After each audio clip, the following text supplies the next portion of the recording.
ask three questions. First, is our model workable? Second, is it justified? And lastly, is it best for the gay cause? First, is our model workable? Now, the only thing we really heard from opposition about our model was this accusation that strategic outing of public figures is insufficient. And our response is very simple. Our side never argued that we are only going to eliminate homophobic members of the gay community. Our side was very clear on this. We said, if the gay organizations choose to focus on these individuals, that's their choice. They probably will. But in general, we let them make the decision to out anyone they want. So if it's more advantageous to them to out everyone, they can do this. We're perfectly fine with that. The second thing they said was that this will cause backlash because politicians will become even more oppressive of homosexuals. We're going to argue that if a politician was willing to become even more oppressive just to protect his private lives, he's probably a really bad man whom we should out anyway, whom we should have people eliminate from the political scene. So for these reasons, our model is perfectly workable. Let's move on to the bigger question. No, thank you. Is our model justified? So what we heard coming from opposition was that there's a dichotomy between your personal life and your working life. First, we reject this, because when you're a public figure, your personal life is your working life. You sell yourself as an individual by your personal life. That means all of the events which happen in your personal life relate to whether or not we want you to be a public figure. No, thank you. There was no response from them to our argument that this is fundamentally a contract you enter into with the public. That when you choose to become a public figure, no, thank you, you are promising a certain set of ideals and principles that you stand for to the general public. But then they said that we don't want politicians who are religious in private to impose religious beliefs on people. This is true. That's why we need to know if politicians are religious in private. That's why we need to know what their background is, because we want to know what they're going to do with those private beliefs. I'll take you in a moment. And that's exactly why there is no dichotomy between your personal life and your working life. Yes? Don't celebrities who are afraid of getting outed change their behavior even more? Like they won't get into relationships or go to gay bars, which lowers their quality of life. What's the problem with that? If you make the conscious decision that going to gay bars is less important than being a celebrity figure, then that's your own personal cost-benefit decision. If it was more important to you to go to gay bars, then you probably wouldn't become a celebrity anyway.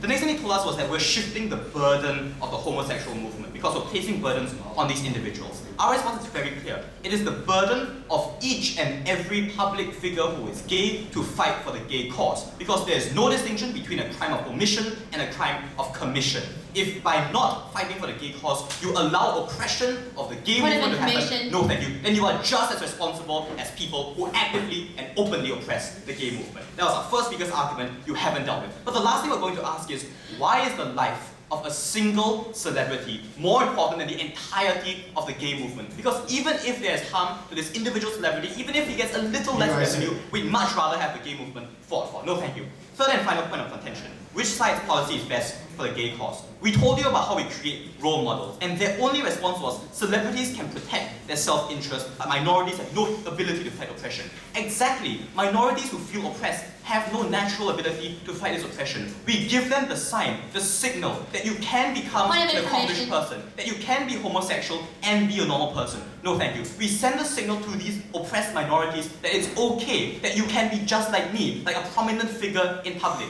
That's when we empower them to fight oppression. They haven't dealt with Benjamin's other arguments about how we demystify the gay individual and about how, no thank you, we destroy conservative support for a conservative rhetoric against the gay movement. For these reasons, we think our side is far better for the gay cause. That's why, no thank you, this contention falls to us. I'm moving now to my point of substantive, about how we give the oppressed gay minority, the gay movement, a voice. In this substantive, I'll clash directly with their speaker's very short and very late argument about backlash happening to the movement. My thesis is simple. The gay organizations have no other access or other means of recourse in society, and we give them a voice to do so.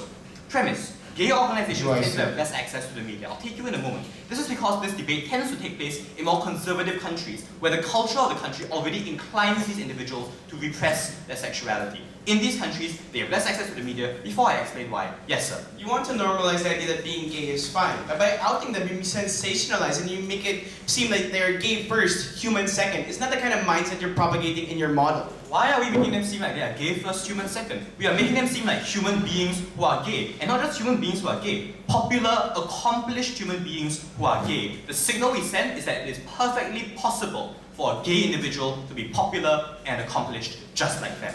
Back to my substantive argument. So why is it that they have less access to the media? First, because of the tendency towards state censorship, because this is intentional, systematic elimination of their voice from the public sphere. We've seen this happen in places like Singapore, Malaysia, and Indonesia. No thank you. Second, because there are private incentives of broadcasting companies to eliminate gay material, because they want to appeal to the masses. They don't want anti-gay rhetoric to be used against them. So for these reasons, the private incentives of broadcasting companies is to not publish gay material. The problem then is that gay individuals and organizations have less access to these methods of recourse through the media. So, why is it so important that media access is given? Because media access is the process by which concepts are normalized into society. Because when we show people that it's possible for you to be gay, no thank you, when we broadcast it on the media, it is the best method of access that reaches everyone in society. It is what normalizes the concept and makes it okay to be like that. No thank you. So since under the status quo, these organizations have no access to this manner of recourse,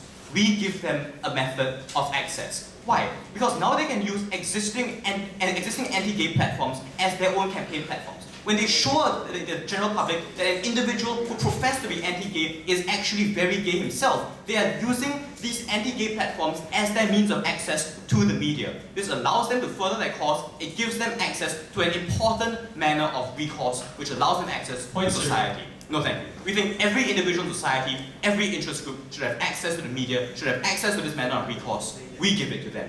Now let's deal with his argument, with my substantive argument, because he argued about how this will backfire supposedly against the homosexual movement. And my substantive has demonstrated a very simple problem. In the status quo, some people just don't know about the existence of these movements. No, thank you. In the status quo, the first problem which is faced by these movements is a lack of information, a lack of exposure. So before you even ask questions about backfiring against the movement, you have to ask the question, does anyone know about the movement? Our side grants this information, this access to the general public. The next thing he said was that the homosexual movement now becomes predatory. But no thank you. We think this is highly unlikely in our model, right? Like the way in which homosexual movements go about this campaign is entirely up to them. It's up to them to make that rational, conscious choice on whether or not outing a figure is more important than looking a little predatory. But my substantive has also shown you that this debate tends to take place in conservative countries. In those conservative countries, anything a gay organization does will seem predatory. That is already the prevailing social mindset. We would rather have more access to the media for these groups than for them to seem a little predatory. So for these reasons, my substantive clearly takes down his. But the last thing they talked about was how this prevents gay individuals from coming out themselves. And again, that is not this debate. This debate is not about those few individuals who will already come out themselves.